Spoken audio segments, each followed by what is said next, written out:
ونسلم على رسوله الكريم اما بعد فاعوذ بالله من الشيطان الرجيم بسم الله الرحمن الرحيم قال الله تبارك وتعالى في الكلام المجيد والفرقان الحميد واصبر نفسك مع الذين يدعون ربهم بالغداة والعشي يريدون وجهه صدق اللہ مولانا العظیم وبلغنا رسوله النبی الکریم ونحن على ذلك لمن الشاہدین والشاکرین والحمد للہ رب العالمین الصلاة والسلام علیک یا رسول اللہ وعلى آلک واصحابک یا حبیب اللہ الصلاة والسلام علیک یا رسول اللہ وعلى آلک واصحابک یا حبیب اللہ الصلاة والسلام علیک یا رسول اللہ وعلی آلک و اصحابک یا حبیب اللہ۔ اللہ رے کیا بارگاہ غوث جلی ہے، گردن کو جھکائے ہوئے ایک ایک ولی ہے، اولاد حسن آل حسین ابن علی ہے، بے شک شہ بغداد ولی ابن ولی ہے، ہر گام پہ سجدے کی تمنا ہے جبیں کو، یہ کس قدر ناز ہے یہ کس کی گلی ہے، جو نور ہے بغداد کی گلیوں کا اجالا، ہر ایک کرن اس کی مدینے سے چلی ہے۔ حمد و ثنا کے بعد انتہائی واجب الاحترام قابل صد احترام بزرگوں اور دوستوں، بالخصوص سٹیج پر تشریف فرما حضرات علماء ذی وقار، زینت مسند صدارت صاحبزادہ والا شان حضرت صاحبزادہ پیر عبداللہ صدیق نقشبندی صاحب، زیدہ مجدہ زیب سجادہ آستانہ علیہ جھگی شریف وزیر آباد، اور ادارہ اعضاء کے ناظم محتمم ناظم الامور استاذ الحفاظ والقراء حضرت علامہ صغیر نقشبندی صاحب حافظہ اللہ، دیگر سامعین ذی وقار، میری اور آپ کی خوشبختی کہ ماہ ربیع الثانی کی ان بابرکت ساعتوں کے اندر فرد الافراد، قطب الاقطاب، غوث سمدانی، قندیل نورانی، حضور غوث اعظم شیخ عبدالقادر جیلانی رحمت اللہ تعالی علیہ کی بارگاہ ناز میں عقیدتوں اور محبتوں کا نذرانہ پیش کرنے کے لیے حاضر ہیں۔ مجھے امید ہے کہ آپ توجہ کے ساتھ بات کو سماعت فرمائیں گے اور سمجھنے کی کوشش فرمائیں گے۔ اللہ رب العزت نے قرآن مجید فرقان حمید میں ارشاد فرمایا کہ ان لوگوں کے درمیان اپنے نفس کو جمع کر رکھیں جو صبح و شام اللہ کا ذکر کرتے ہیں، جن کی زندگیاں تقوی و طہارت کا پیکر ہوتی ہیں اور جن کی صبح و شام اللہ کے ذکر میں بسر ہوتی ہے، جن کی صبح و شام یاد الہی میں بسر ہوتی ہے، وہ اگر دنیا سے چلے جائیں، صدیاں بھی گزر جائیں، تو وہ لوگوں کے دلوں میں زندہ ہوتے ہیں، ان کی تعلیمات زندہ ہوتی ہیں، ان کی فکر زندہ ہوتی ہے، ان کی سوچ زندہ ہوتی ہے، ان کا پیغام زندہ ہوتا ہے۔ آج جس ہستی کے حضور ہم نذران عقیدت پیش کرنے کے لیے حاضر ہیں، وہ حسنی سید بھی ہیں اور حسینی سید بھی ہیں، نجیب الطرفین سید ہیں، اپنے والد حضرت ابو صالح موسیٰ جنگی دوست رحمت اللہ تعالی علیہ کی طرف سے وہ امام حسن مجتبی رضی اللہ تعالیٰ عنہ کی اولاد ہے، اور اپنی والدہ ام الخیر فاطمہ رضی اللہ تعالیٰ عنہ کی طرف سے وہ امام علی مقام امام حسین رضی اللہ تعالیٰ عنہ کی اولاد ہے۔ حسینی رنگ بھی ان کی ذات میں نظر آتا ہے اور حسنی رنگ بھی ان کی ذات میں نظر آتا ہے۔ حضور غوث اعظم شیخ عبدالقادر جیلانی رحمت اللہ تعالی علیہ، آپ جس ماحول میں تشریف لائے، جس خاندان میں آنکھ کھولی، وہ ولیوں کا گھرانہ تھا، بلکہ یوں کہوں کہ وہ ولایت کی کان تھی کہ جس کا تعلق اس خاندان سے جڑا، اس کے سر پر ولایت کا تاج سجا۔ جس نے اس خاندان کے دامن کرم کو تھاما اور نسبت کو تھاما، اس کے سر پر ولایت کا تاج سجا۔ حضور غوث اعظم شیخ عبدالقادر جیلانی رحمت اللہ علیہ کی 90 یا 91 سالہ زندگی کو 3 حصوں میں تقسیم کیا جاتا ہے۔ آپ کا پہلا دور ولادت سے لے کر عمر کے 18ویں سال تک یہ وہ دور ہے جو آپ نے اپنے آبائی علاقے کے اندر جیلان کے اندر گزارا، اور اس دور کی ابتدا نبی علیہ السلام کی طرف سے ایک اشارے کے ساتھ ہوئی۔ آپ کے والد گرامی کو خواب میں یہ خوشخبری سنائی گئی کہ ہم آپ کو ایسا بیٹا عطا کریں گے جو اللہ کا معبود ہوگا، اور یہ خوشخبری خود آقا کریم صلی اللہ علیہ وسلم نے سنائی۔ آپ کو ایک ایسا بیٹا اللہ عطا فرمائے گا جو اللہ کا ولی ہوگا، رب کا بھی معبود ہوگا اور میرا بھی معبود ہوگا، اور انبیاء کے درمیان اور اقطاب کے درمیان اس کا وہ مقام ہوگا۔ آقا کریم نے فرمایا جس طرح میری شان نبیوں اور رسولوں کے درمیان ہے، اللہ آپ کے اس بیٹے کو وہ مقام عطا کرے گا۔ حضور غوث اعظم شیخ عبد القادر جیلانی رضی اللہ تعالیٰ عنہ دن میں جلوہ گر ہوئے، ابتدائی تعلیم حاصل کی، پہلا دن مدرسے میں گئے۔ بڑی معروف روایت ہے کہ آپ نے 18 سپارے پہلے دن اپنے استاد کو سنائے۔ استاد نے پوچھا پہلے کسی مکتب میں مدرسے میں گئے ہو؟ فرمایا نہیں، جس ماں کی گود میں پلا ہوں وہ متقیہ ماں ہے، وہ زہد و تقوی کی پیکرہ ماں ہے، اور قرآن مجید کا شغف رکھنے والی ماں ہے۔ جب میں ماں کے بطن میں تھا، گود میں ابھی نہیں آیا، ماں کے بطن میں تھا، تو ماں بطن کے اندر بھی مجھے قرآن کی لوریاں سناتی تھی، قرآن پڑھتی تھی۔ دنیا میں آیا، 18 سپاروں کا حافظ بن کے آیا۔ حضور غوث اعظم نے زمانے کو پیغام دیا، ماں اگر عبد القادر جیلانی جیسی ہو، بیٹا عبد القادر جیلانی جیسا پیدا ہوتا ہے، ماں عبد القادر جیلانی کی ماں جیسی ہو، بیٹا داتا علی اجویری جیسا پیدا ہوتا ہے، بیٹا بابا فرید جیسا پیدا ہوتا ہے، بیٹا بابا بلّہ شاہ جیسا پیدا ہوتا ہے۔ آج سائنس کہتی ہے بچہ جب ماں کے بطن میں ہوتا ہے، ماں جو سوچتی ہے پوزیٹیو یا نیگیٹو، مثبت یا منفی، سوچ کا اثر بچے میں ماں کے پیٹ پہ پڑتا ہے۔ لیکن عبد القادر جیلانی نے صدیوں پہلے بتایا ماں اگر قرآن پڑھنے والی ہو تو بیٹا عبد القادر جیسا دنیا میں آتا ہے۔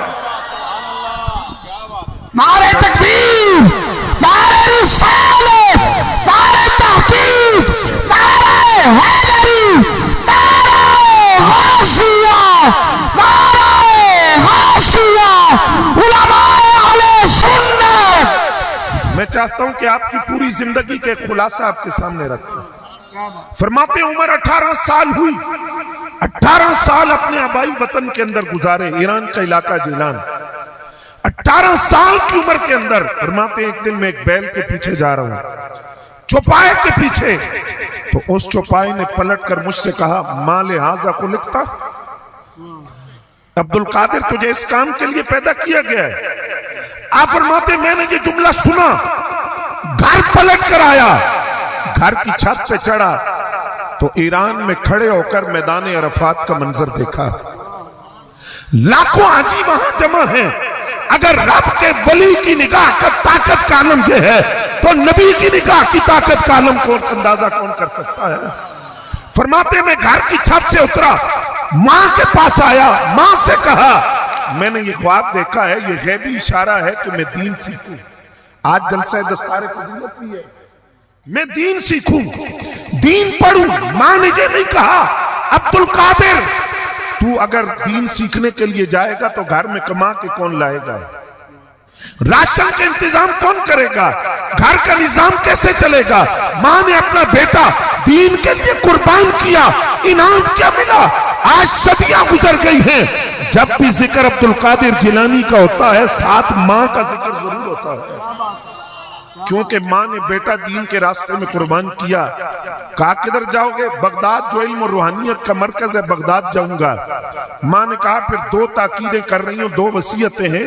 عبد القادر جب تم بغداد جاؤ گے تو کوئی خانقاہ تمہارا انتظار نہیں کر رہی، وہاں تمہارے مریدوں کی فوج نہیں ہے، کوئی مدرسہ نہیں ہے، مسجد کا محراب و منبر تمہارے انتظار میں نہیں ہے۔ جب تم بغداد جاؤ گے تو بڑی مشکلات دیکھو گے، بھوک بھی دیکھو گے، پیاس بھی دیکھو گے، افلاس بھی دیکھو گے، غربت بھی دیکھو گے۔ عبد القادر تمہاری ماں تمہیں وصیت کرتی ہے جب بغداد جاؤ تو پلٹ کر ماں کی طرف نہ دیکھنا، ماں سے تمہاری ملاقات میدان حشر میں ہوگی۔ اور دوسری تاکید عبدالقادر تمہیں یہ کرتی ہوں، جب تم بغداد جاؤ تو راستے میں یا بغداد کے اندر تم پر کیسی ہی مصیبت نہ آئے، کیسی ہی پریشانی کیوں نہ آئے، کیسے ہی وقت کیوں نہ آئے، کیسے ہی حالات کیوں نہ ہو، عبدالقادر کبھی جھوٹ نہ بولنا، سچ کا دامن ہاتھ سے نہ چھوڑنا، جھوٹ کا سہارا نہ لینا۔ عبدالقادر جیلانی رضی اللہ تعالیٰ عنہ ماں کی وصیتیں پلے سے باندھ کر بغداد پہنچے۔ آج ہمارے مدارس دینیہ کے اندر کبھی ایسا وقت بھی آتا ہے کہ کبھی گوشت کی جگہ دال بھی ملتی ہے اور کبھی دال بھی نہیں ملتی، پریشانیاں آتی ہیں، مصائب آتے ہیں، تکالیف آتی ہیں، لیکن یہ تاریخ ہے ہمارے بزرگوں کی کہ انہوں نے یہ مصیبتیں دیکھی ہیں، انہوں نے پریشانیاں دیکھی ہیں۔ حضور غوث اعظم فرماتے ہیں 25 سال بغداد کے اندر میں نے مشکل میں گزارے ہیں، اور 18 سال سے لے کر 51 سال کی عمر تک بغداد کے اندر سیکھنے کے اندر مصروف رہا۔ 25 سال یوں گزارے کہ نہ مجھے کوئی جانتا تھا نہ میں کسی کو جانتا تھا۔ فرماتے بغداد میں قحط پڑا، میں روٹی کی تلاش میں نکلا لیکن روٹی نہیں ملی۔ آج جس پیر کی 11ویں پوری دنیا کھا رہی ہے اس نے یہ بھوک دیکھی ہے۔ وہ کوئی تیار مسند نہیں تھی بغداد کی جس پر آپ بیٹھے۔ فرمایا مجھے کسی نے کہا عبدالقادر روٹی نہیں ہے، غلہ نہیں ہے، اناج نہیں ہے، درختوں کے پتے کھا کر گزارا کر لو۔ فرماتے ہیں جنگل کی طرف گیا، میں نے دیکھا درویشوں کی پوری فوج پہلے ہی بیٹھی ہوئی ہے وہاں، درختوں کے پتے کھا رہے ہیں۔ تو میں نے اپنے نفس سے کہا تو فقیر ہے، فقیر کا دل بہت بڑا ہوتا ہے، اگر تو بھی درختوں کے پتے کھائے گا تو یہ فقیر کیا کھائیں گے۔ فرماتے مسجد میں پلٹ کر آیا، اللہ کی ذات پر کامل بھروسہ، توکل اور خدا کی ذات پر یقین کامل تھا، جس کے راستے میں ہوں وہ بھوکا نہیں چھوڑے گا۔ مسجد میں بیٹھ گیا، مسجد میں بیٹھا ہوں، پیٹ سے آواز آ رہی ہے بھوک کی وجہ سے، اس قدر شدید بھوک ہے کہ ایک نوجوان مسجد میں داخل ہوا، اس کے ہاتھ میں کاغذ کے ٹکڑے میں لپٹی ہوئی روٹی تھی جو شہر کے باہر سے لے کر آیا، کھانے لگا تو مجھ سے کہنے لگا اگر بھوک ہے تو آ جاؤ۔ تو فرماتے میں نے تو شکر کیا، دعوت ملی، شریک ہو گیا، لقمہ توڑا، سنیں گے یہ پیغام، لقمہ توڑا تو میرے ضمیر نے مجھ سے کہا عبدالقادر پوچھ تو لے کہ حرام ہے کہ حلال ہے، حرام ذرائع سے آیا یا حلال ذرائع سے آیا، کہاں سے لے کر آیا ہے۔ دوسرا میرے ضمیر نے کہا عبدالقادر جو فقیر ہوتا ہے وہ مانگ کر نہیں کھاتا، سوال کسی سے نہیں کرتا اور کسی کے رزق پہ نظریں نہیں جماتا، وہ تو مخلوق میں تقسیم کرتا ہے۔ فرماتے اس پریشانی میں ہوں کہ لقمہ واپس رکھ دوں۔ تو اس نوجوان نے ایک سوال مجھ سے کیا، کہنے لگا اے نوجوان تو کسی عبدالقادر کو جانتا ہے؟ سوال سن رہے ہو؟ عبدالقادر کو جانتا ہے؟ فرمایا میں نے پوچھا بغداد میں کئی عبدالقادر ہیں، تو کس عبدالقادر کی بات کر رہے ہیں؟ تو کہا وہ عبدالقادر جو جیلان سے پڑھنے کے لیے آیا ہے، اس کی ماں نے بھیجا ہے اسے۔ فرماتے میں نے پوچھا تیرا کیا کام ہے اس عبدالقادر سے؟ کہا میرا کام یہ ہے کہ اس کی ماں نے مجھے رقم دے کر بغداد بھیجا تھا کہ میرے بیٹے کو یہ پہنچا دینا، کافی دن سے وہ نہیں ملا، تو اس کے پیسوں سے یہ روٹی خرید کے لایا ہوں۔ یہ روٹی میری نہیں ہے، یہ اسی عبدالقادر کی ہے۔ آپ نے فرمایا بے فکر ہو کر تو بھی کھا اور میں بھی کھاؤں، جس کے پیسوں سے تو نے روٹی خریدی ہے وہ عبدالقادر تیرے سامنے بیٹھا ہوا ہے۔ اس نے تھیلی نکال کر دی، یہ آپ کی ماں نے بھیجی ہے، اس میں سے میں نے روٹی خریدی ہے۔ فرمایا تو بتا تیرے پاس ذاتے راہ ہے؟ کہا نہیں۔ فرمایا یہ تھیلی واپس رکھ، مجھے خدا اور عطا فرمائے گا۔ فقیر کا طریقہ یہ ہوتا ہے اس کے در سے کوئی خالی نہ جائے، پریشانی میں نہ جائے، جو تو میرے لیے لایا ہے وہ واپس میں تیرے حوالے کرتا ہوں۔ حضور غوث اعظم شیخ عبدالقادر جیلانی فرماتے ہیں بغداد کے اندر یہ کیفیت آئی کہ مجھے جانتا کوئی نہیں تھا۔ میں نے کسی سے پوچھا یہاں سب سے بڑا ولی کون ہے، سب سے بڑا صوفی کون ہے، سب سے بڑی مجلس واعظ کس کی ہے؟ جواب ملا کہ یہاں تاج العارفین شیخ ابو الوفا ان کی کنیت ہے، ان کی مجلس واعظ سکتی ہے۔ حضور غوث اعظم فرماتے میں چلا گیا، داخل ہوا مجلس واعظ میں، وہ تاج العارفین جو صوفیاء کے تاج تھے، انہوں نے مجھے دیکھتے ہی اپنے مریدوں سے کہا اس کا بازو پکڑو اور اس کو باہر نکالو، یہ میری مجلس میں نہیں بیٹھ سکتا۔ فرماتے میں باہر چلا گیا، دوسری مرتبہ پھر یہی حکم ہوا، تیسری مرتبہ پھر یہی حکم ہوا، چوتھی مرتبہ میں داخل ہوا، اور ان کی مجلس واعظ میں جب داخل ہوا تو اب حالات بدل گئے۔ وہ تاج العارفین اپنے منبر سے اترے، بہت بڑے ولی تھے، انہوں نے اپنے مریدوں سے کہا بیٹھے کیوں ہو؟ مرید اس انتظار میں تھے حکم ہوگا کہ پکڑ کر باہر نکالو۔ تو اپنے مریدوں سے کہا کیوں بیٹھے ہو اور کیا دیکھ رہے ہو؟ قوموا لولی اللہ، اللہ کا ولی آیا ہے، اٹھ کر استقبال کرو سارے۔ نعرہ غوثیہ، نعرہ غوثیہ، شان اولیاء، شان اولیاء، فیضان اولیاء، فیضان اولیاء، علماء اہل سنت۔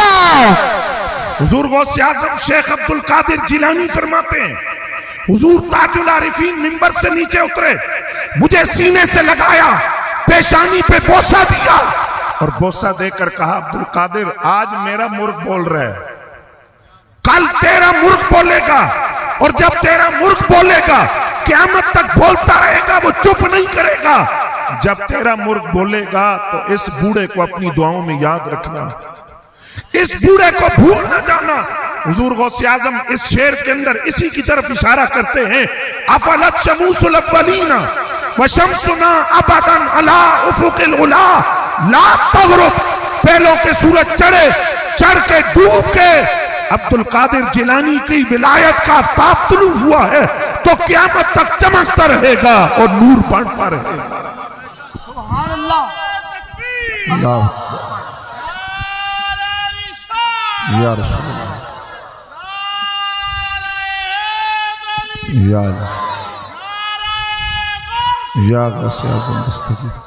آپ فرماتے ہیں مجلس سے بات شروع ہوئی، اب میں اس تفصیل میں نہیں جاتا کیسے شروع ہوئی، لیکن آپ کی توجہ چاہیے، سنیں گے بات، سارے بولیں نا یار، جس کی 11ویں کا لنگر کھاتے ہیں اس کے ذکر کی محفل ہے، بولیں بلند آواز سے۔ ہم تو سینہ تان کے بتاتے ہیں ہم کھاتے ہیں 11ویں کا لنگر، کیونکہ حلال ہے اور رب کھلا رہا ہے اپنے ولی کا تبرک۔ اب ایک پیغام آپ کو دینا ہے، حضور غوث اعظم شیخ عبد القادر جیلانی فرماتے ہیں جب میں نے مجلس شروع کی تو کیا ہوا؟ 3 آدمی میرے سامنے تھے، کتنے؟ 3، 5 ہو گئے، 7 ہو گئے، 10 ہو گئے۔ میں معذرت سے عرض کر رہا ہوں، آج کسی خطیب سے ٹائم لینے جائیں تو وہ پہلی بات یہ کرتا ہے تُسی دینا کیے، پہلے کتنے دو گے؟ جہاں تقریر کرنی ہے وہاں مجمع کتنا ہوگا؟ کتنے لوگ مجھے سننے کے لیے آئیں گے؟ مجمع میرے شایان شان ہوگا یا نہیں؟ یہ حضور غوث اعظم ہیں جنہوں نے 3 آدمیوں سے مجلس بات شروع کی تو 70,000 تک تعداد پہنچا۔ پیغام دیا کہ جب دین کا کام شروع کرنا ہو تو یہ نہ دیکھو بندے کتنے ہیں، اخلاص ہو، للہیت ہو، خلوص ہو تو رب کائنات پھر لشکر بنا دیتا ہے، دین کے خاتم دیتا ہے۔ 70,000 کا مجمع سامنے موجود تھا اور 11ویں والا پیر ان سے واز کر رہا تھا۔ اور وہ واز کیسے شروع ہوا؟ آپ فرماتے ہیں ایک دن حضور غوث اعظم کے صاحبزادے سید عبد الوہاب جیلانی رحمت اللہ علیہ وہ جب اپنی تعلیم مکمل کر کے آئے تو حضور غوث اعظم سے کہنے لگے ابا جی آج دل کر دے میں تقریر سناواں، آپ سنیں میں سناؤں؟ فرمایا بیٹے میں بیٹھ جاتا ہوں تو تقریر کر۔ صاحبزادے نے باپ کی موجودگی میں بیان شروع کیا، تقریر شروع ہو گئی، حضور غوث اعظم موجود ہے اس مجلس کے اندر، بیان شروع ہوا تو حضور غوث اعظم کے صاحبزادے فرماتے ہیں بڑی لمبی تقریر میں نے کی لیکن عوام میں سے نہ کوئی رویا، نہ کسی پر حال کی کیفیت طاری ہوئی، نہ کسی نے لباس پھاڑا، نہ کوئی جنگلوں کی طرف نکلا۔ تو میں نے کہا وجہ کیا ہے؟ وہ کیفیت نہیں جو ابا جان کے بیان میں ہوتی ہے۔ اپنی تقریر کو ختم کر کے بیٹھا، حضور غوث اعظم شیخ عبد القادر جیلانی منبر پر بیٹھے اور صرف اتنا جملہ فرمایا کہ کل میرا روزہ تھا، اتنی بات کی کہ کل میرا روزہ تھا۔ اس پر لوگ دھاڑے مار مار کے رونے لگے، زاروں کی تار رونے لگے۔ تو فرماتے ہیں میں پھر سوچنے لگا یہ کیفیت میری تقریر میں کیوں نہیں ہوئی؟ تو حضور غوث اعظم ان کی طرف متوجہ ہوئے، فرمایا بیٹے تو خود بولا تھا مجھے بلوایا جاتا ہے، تو خود بولا تھا مجھے بلوایا گیا، تو نے ما فی الضمیر بیان کیا اور میں نے وہ بیان کیا جو رب نے علم مجھے عطا کیا ہے۔ میرے بیٹے میں اس وقت تک کلام نہیں کرتا، میں اس وقت تک بات نہیں کرتا جب تک رب مجھ سے یہ نہ فرمائے کہ عبدالقادر میری عزت و جلال کی قسم ہے تو بول ہم سنیں گے، تو کلام کر ہم سنیں گے۔ 70,000 کا مجمع اور بیان کرنے والے حضور غوث اعظم شیخ عبدالقادر جیلانی۔ کمال یہ ہے کہ ہر بندے کی دلی کیفیت سے واقف ہیں کہ یہ کیا سوچ رہا ہے، کیا سوال لایا ہے، کیا پوچھنا چاہتا ہے۔ اب ذرا دوسری بات سنیے، آپ نے تصوف کا جو منظر پیش کیا سن رہے ہو؟ فرمایا ولی کون ہے جس کے اندر 12 صفات ہیں؟ کتنی؟ تُسا یاد کرنی ہے؟ کوئی نہیں یاد کریں گے نا؟ یہاں سے یہ پیغام میں نے اور آپ نے لے کر جانا ہے۔ ولی کون ہوتا ہے جس میں 12 صفتیں پائی جائیں؟ پہلی 2 صفتیں، ولی کامل وہ ہے جو رب کی 2 صفتوں کا مظہر ہوتا ہے، صفت غفار اور صفت ستار۔ ولی کسی کے عیبوں کا چرچا نہیں کرتا، اصلاح کرتا ہے عیبوں پہ پردہ ڈال کر۔ ولی کے اندر 2 صفتیں، آقا کریم صلی اللہ علیہ وسلم کی ذات والی صفت رفیق اور صفت شفیق۔ ولی بد مزاج نہیں ہوتا، ولی اخلاق حسنہ کا پیکر ہوتا ہے۔ 2 صفتیں حضرت صدیق اکبر رضی اللہ تعالیٰ عنہ والی، بولو نا یار، 2 صفتیں حضرت صدیق اکبر رضی اللہ تعالیٰ عنہ والی۔ ولی کبھی جھوٹا نہیں ہوتا، ولی صادق بھی ہوگا، متصدق بھی ہوگا، جیسے حضرت صدیق اکبر رضی اللہ تعالیٰ عنہ۔ 2 صفات حضرت فاروق اعظم رضی اللہ تعالیٰ عنہ والی۔ ولی آمر بالمعروف ہوگا، ناہی عن المنکر ہوگا، نیکی کا حکم دے گا، برائی سے روکے گا۔ آج لوگ کہتے ہیں اللہ والے جو ہوتے ہیں وہ کسی کو کچھ نہیں کہتے، وہ کہتے ہیں جو کر رہے لگا رہنے دو ٹھیک ہے۔ معذرت کے ساتھ حدیث کے اندر ایسے لفظ کے لیے گونگے شیطان کا لفظ آیا ہے، ایسے شخص کو گونگا شیطان کہا جو برائی کو برائی نہ کہے، اچھائی کو اچھائی نہ کہے۔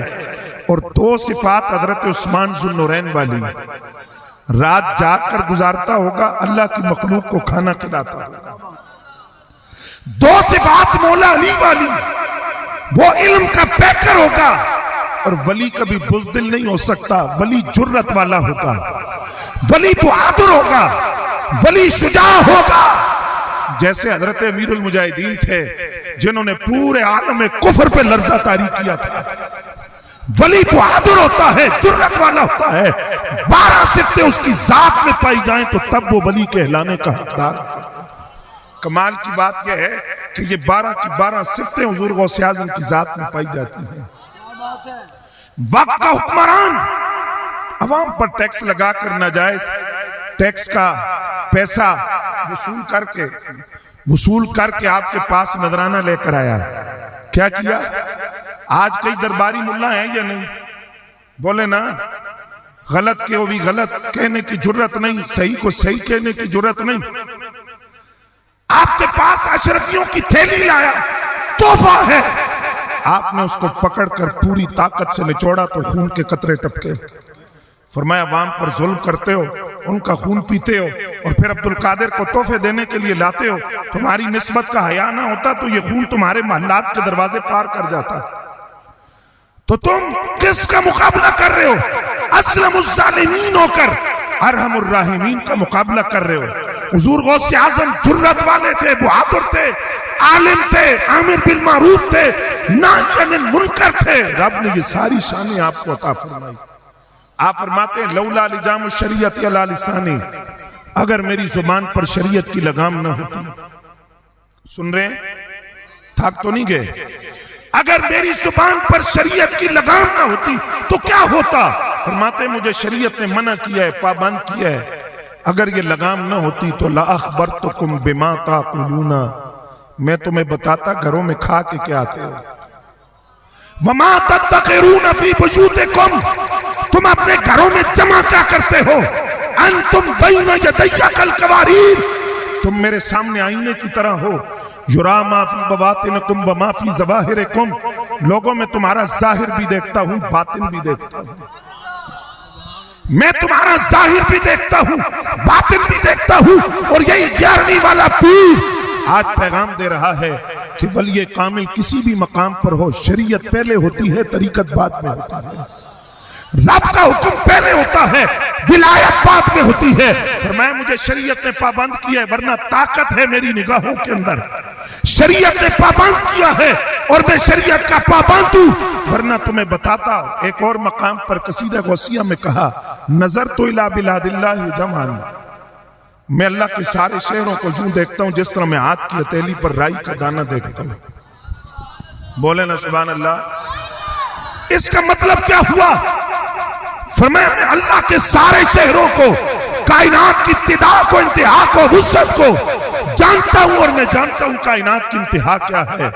اب ذرا اس بات کو ذہن میں رکھیے گا، نیوٹن بہت بڑا سائنٹسٹ تھا، سائنسدان تھا، کسی نے اس سے سوال کیا تجھے پتہ ہے کائنات کا آخری کنارہ کیا ہے؟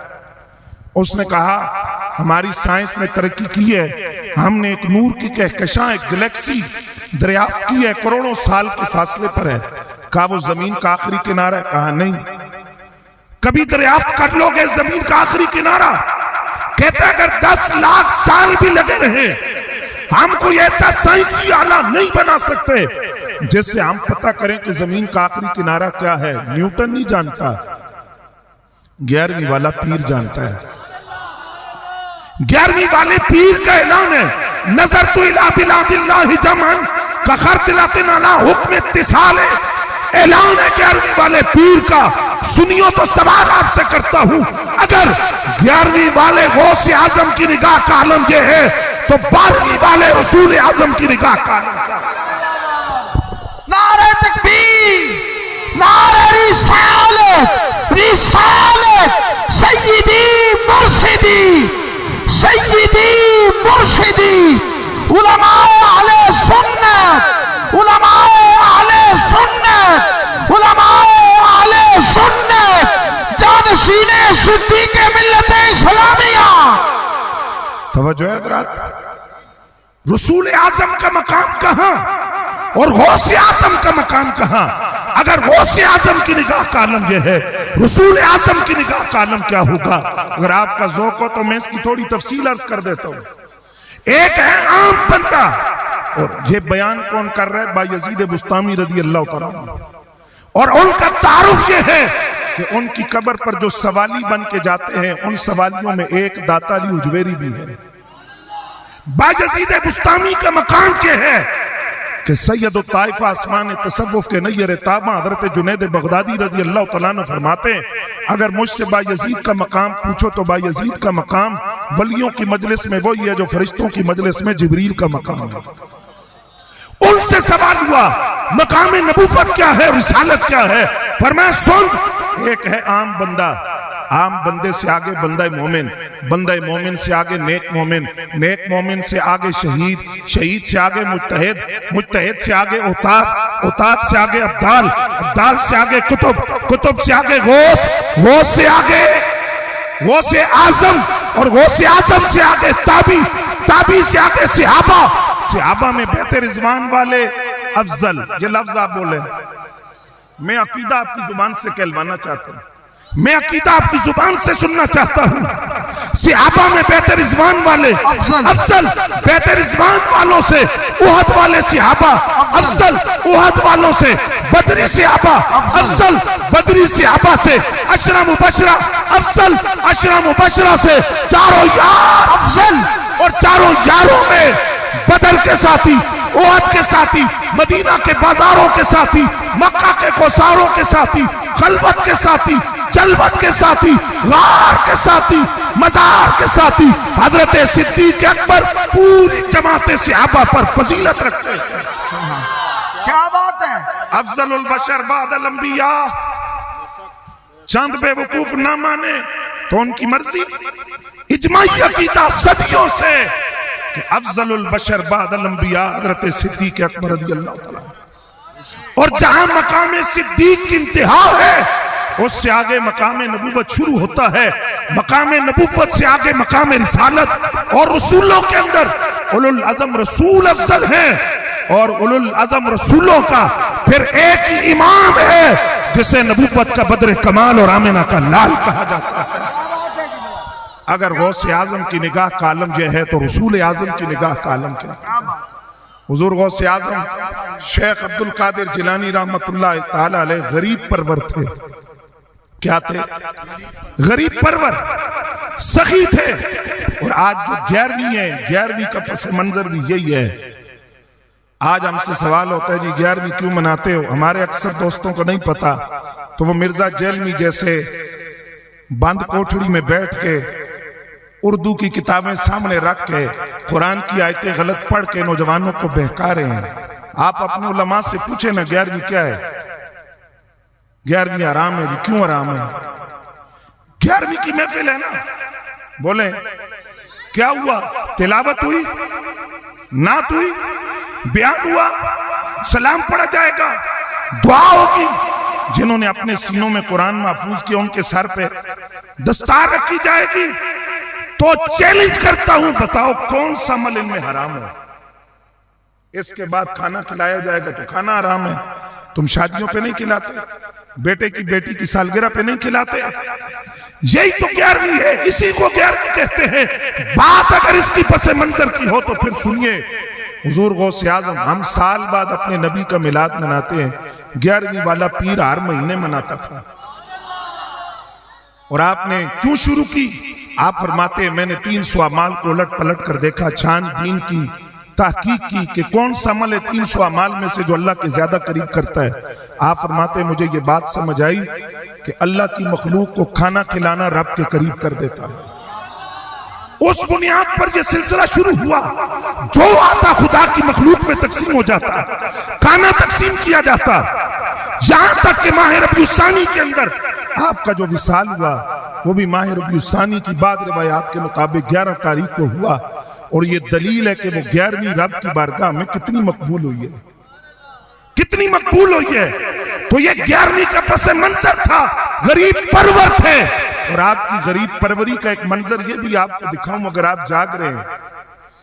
آپ سفر کرتے تھے نا، تبلیغی سفر، تو اس سفر کے دوران آپ جس علاقے میں پہنچ جاتے، اس علاقے کے اندر بڑے بڑے امراء، رؤساء، نواب 11ویں والے پیر سے ریکویسٹ کرتے ہمارے دولت قدے پر آئیں، آپ کی خدمت کریں، مہمان نوازی کریں۔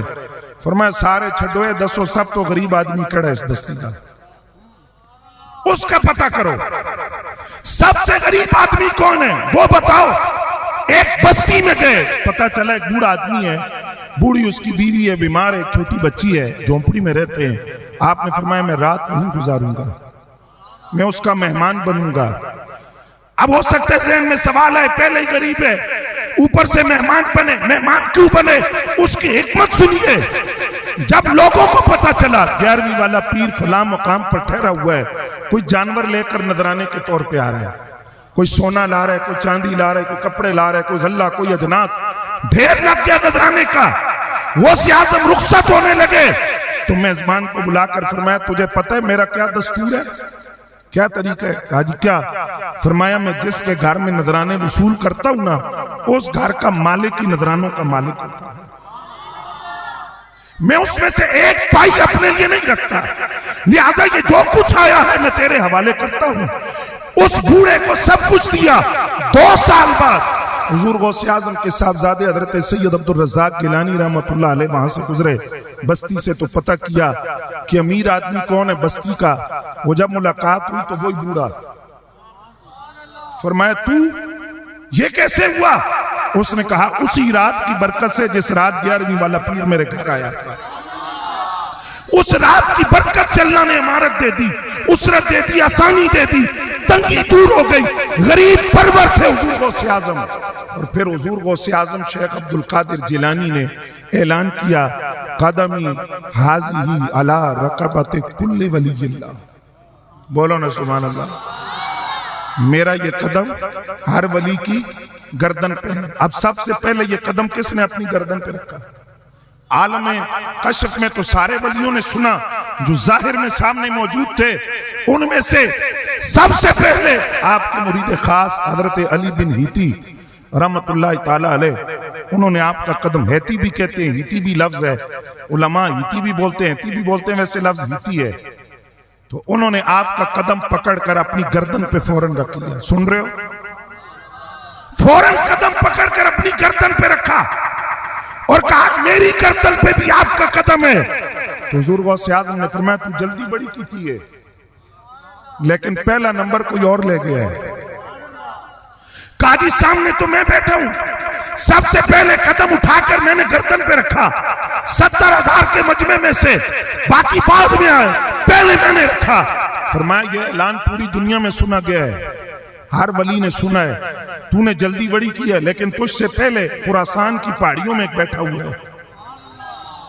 خراسان کی پہاڑیوں میں اللہ کا ایک ولی بیٹھا ہے، گردن جھکا کر اللہ اللہ کر رہا تھا. جب میں نے اعلان کیا تو اس نے سب سے پہلے اس نے گردن جھکا کر کہا میری گردن ہی نہیں، میرے سر پہ بھی 11ویں والے کا قدم ہے. بل علی راسی، میرے سر پہ بھی 11ویں والے کا قدم ہے. سوال ہوا کون ہے؟ فرمایا وہ معین الدین چشتی اجمیری غریب نواز. اب جہاں ذہن میں ایک سوال آتا ہے، حضور غوث اعظم تو بغداد میں اعلان وہاں کیا، خراسان کی پہاڑیوں میں حضرت خواجہ غریب نواز نے سنا، جواب انہوں نے وہاں سے دیا. بغداد میں حضور غوث اعظم نے سنا.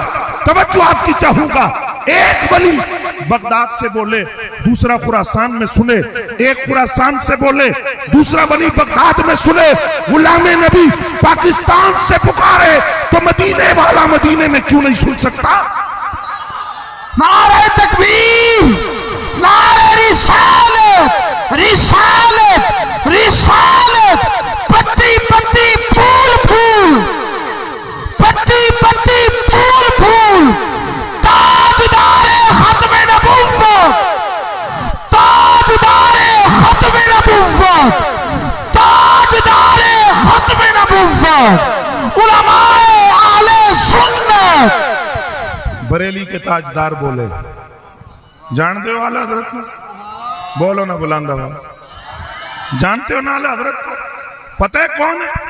غیرت مندوں کا غیرت مند امام، جس نے اہل سنت کے عقیدے پر پیرا دیا، عقیدے کی غیرت سکھائی اور بتایا رافضیت کتنی پروان کیوں نہ چڑھ رہی ہو، نسبیت کتنی پروان کیوں نہ چڑھے، اہل سنت کا عقیدہ نہ چھوڑنا. سواریوں پر آل بیت کی محبت کا لیبل لگا کر سواریاں ایران کے بارڈر پہ اتاری جا رہی ہیں، لیکن ہم تمہیں بتانا چاہتے ہیں ہمارا مرکز ایران نہیں ہے. ہم جس سواری پہ بیٹھتے ہیں وہ پہلے سرحد شریف کے اسٹیشن پہ رکتی ہے. بولو نا یار. پھر وہ بریلی رکتی ہے، پھر وہ بغداد رکتی ہے، پھر نجف اشرف رکتی ہے، اور پھر مدینے والے کی بارگاہ میں پہنچتی ہے. اعلیٰ حضرت نے عقیدے کی غیرت سکھائی. تو اگر پاکستانی پکارے تو مدینے والے کیوں نہیں سن سکتے؟ اعلیٰ حضرت فرماتے ہیں فریاد امتی، فریاد امتی جو کرے حال زار میں، ممکن نہیں کہ خیر بشر کو خبر نہ ہو.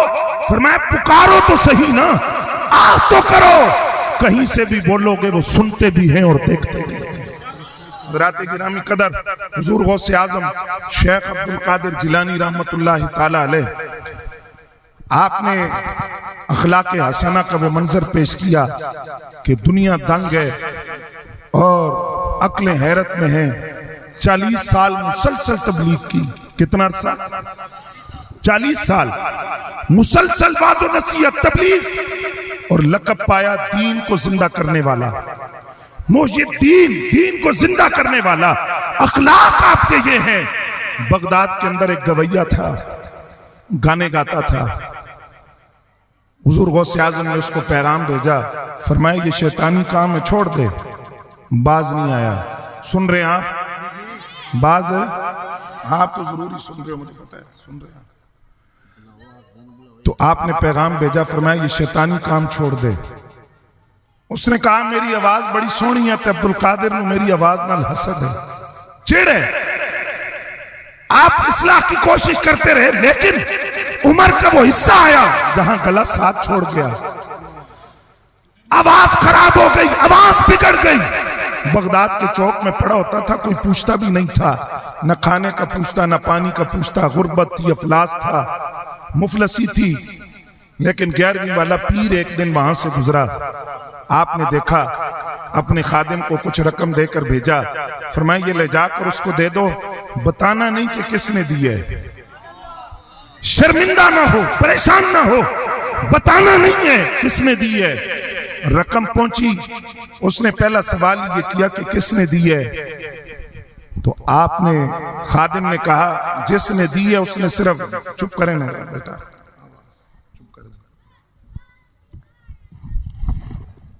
آواز سمجھ آ رہی ہے آپ کو؟ بات، ہاں توجہ ذرا میری طرف رکھیں، یہ اصل پوری تقریر کا خلاصہ اور بات ختم کر رہا ہوں، جو پیغام ہے حضور غوث اعظم کا عرض کرنے لگا۔ آپ نے وہ تھیلی بھیجی رقم کی، وہ گویے کو پہنچی، اس نے خادم سے پوچھا کس نے بھیجی ہے، کہا جی مجھے دینے کا حکم ہے، بتانے کا حکم نہیں ہے۔ خادم چلا تو وہ گویہ بھی اٹھ کے پیچھے چلا، یہاں تک کہ خادم خانقاہ قادریہ میں داخل ہوا تو وہ گویہ بھی داخل ہوا اور سیدھا حضور غوث اعظم کی بارگاہ میں، اس نے کہا آپ کے خادم نے نہیں بتایا، لیکن میرا دل کہتا تھا کہ 11ویں والے پیر نے بیچا ہے، وہ میرے پرسان حال ہیں، انہوں نے میرے غم کا، بھوک کا، مفلسی کا، پیاس کا احساس کیا ہے، انہوں نے بھیجا ہے۔ اور اس نے جو جملہ کہا، اس نے کہا اے 11ویں والے پیر، میں نے نہ آقا کریم صلی اللہ علیہ وسلم کو دیکھا، نہ صحابہ کو دیکھا، لیکن آپ کو دیکھ کر مجھے یہ اندازہ ہوا اگر 500 سال بعد آپ کے اخلاق کا عالم یہ ہے تو پھر امام الانبیاء کے اخلاق کا عالم کیا ہوگا؟ اور نبی علیہ السلام نے جن صحابہ کی تربیت فرمائی ان کے اخلاق کا عالم کیا ہوگا؟ یہ تعلیم تھی حضور غوث اعظم کی۔ پہلا پیغام، بالکل مختصر پیغام، پہلا پیغام، فرمایا لوگو دنیا تمہارے ہاتھ میں ہو بہت اچھی ہے، دنیا تمہارے دروازے پہ ہو بہت اچھی ہے، دنیا تمہاری جیب میں ہو بہت اچھی ہے، اگر جیب سے نکل کر دل میں داخل ہو گئی تو پھر دین بھی گیا اور دنیا بھی گئی۔ دوسرا پیغام، فرمایا لوگوں بازار دو ہیں، ایک دنیا کا بازار، ایک آخرت کا بازار ہے، یہاں سے جو سودا خریدو گے وہاں بیچو گے، یہاں سے جھوٹ نہ خریدنا، یہاں سے فریب نہ خریدنا، مکر نہ خریدنا، ریاکاری نہ خریدنا، اس کی کوئی قیمت نہیں آخرت کے بازار کے اندر، یہاں سے سچ خریدو، اخلاق خریدو، تقوی خریدو۔ تیسرا پیغام، فرمایا اللہ کے سامنے یوں ہو جاؤ جس طرح غسل دینے والے کے سامنے مردہ پڑا ہوا ہوتا ہے، مردے کا اپنا کوئی اختیار نہیں، غسل دینے والا دائیں موڑے تو دائیں مڑ جاتا ہے، بائیں موڑے تو بائیں مڑ جاتا ہے، اٹھا کر بٹھائے تو بیٹھ جاتا ہے۔ فرمایا تم بھی اللہ کے سامنے یوں ہو جاؤ، اپنی مرضی کو، اپنی خواہشات کو فنا کر دو، وہ رب جدھر تمہیں چلانا چاہے ادھر چلو۔ اور حضور غوث اعظم شیخ عبد القادر جیلانی رحمت اللہ علیہ کی بارگاہ میں آخری عرض اور بات ختم۔ ہم سلسلہ چشتیہ سے ہوں، قادریہ سے ہوں، سہروردیہ سے ہوں، نقشبندیہ سے ہوں، بارگاہ غوث اعظم میں اتنا عرض کرتے ہیں کبھی ہم غفلت کا شکار ہو کر آپ کے دامن کو چھوڑنے کا ارادہ کاری بیٹھے، آپ ہمیں نہ چھوڑیے گا۔ بغداد کے بازار سے حضور غوث اعظم گزر رہے ہیں، بڑا قیمتی جبہ پہنا ہوا ہے، چور نے دیکھا، اس نے کہا چلو اور کوئی نہیں صحیح تو 11ویں والے پیر کا جبہ ہی صحیح۔ جب آپ شہر سے نکل کر ویرانے میں آئے، آپ کے جبے کو ہاتھ ڈالا، اتارنا چاہا، کھینچتا رہا، جبہ اتار نہ سکا، اور جبے کو جب اتار نہ سکا اور کیسے اتارتا کہ حیدر کرار کے بیٹے کے وجود پہ وہ جبہ تھا۔ حضور غوث اعظم نے اس کی طرف دیکھا اور دیکھ کر اللہ تعالیٰ کی بارگاہ میں عرض کیا الہی میں نے اس کو نہیں کہا کہ تو میرا دامن پکڑا، اس نے اپنی مرضی سے میرا دامن پکڑا ہے، عبد القادر کی مرضی یہ ہے کہ قیامت تک یہ دامن چھوٹنا نہیں چاہیے۔ تو ہم بھی یہی عرض کرتے ہیں ہم نے آپ کا دامن پکڑا ہے، کبھی ہم غفلت کا شکار ہو جائیں، ہم نکمے، ہم ناقص، ہم نکارا، آپ تو کامل ہیں نا، آپ ہماری نسبت کو ترک نہ کیجئے گا، آپ جیسی نسبتوں کے دامن میں لپٹ کر ہم جنت میں داخل ہوں گے۔ وما علینا الا البلاغ۔ ابھی ایک مرتبہ